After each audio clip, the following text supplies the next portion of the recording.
息をしてるけど生きているかどうかわからない。今日も誰かの基準に静かに閉じ込められてる私。やりたいことって何？今やってることは誰のため？全部が曖昧で情報の波に飲まれて、どんな顔で笑っていたのかな私。大丈夫って言葉も聞き飽きた。自分の心に向き合うことさえできずに流されてるだけ。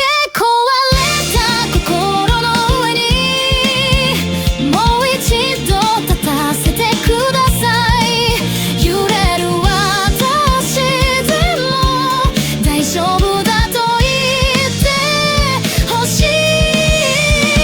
道を見失ったこの夜でも光を見失わないように、私が私でいられるように、どうか良くなりたい。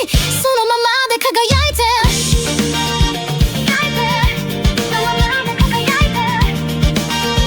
Dummy Bison Libera me Fear looks。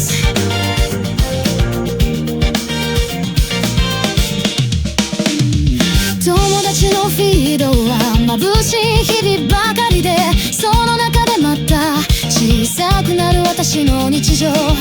誰かみたいになりたいんじゃなくて、ただ私のままでいたいだけ。ゆっくりでもいい、遅れても構わない。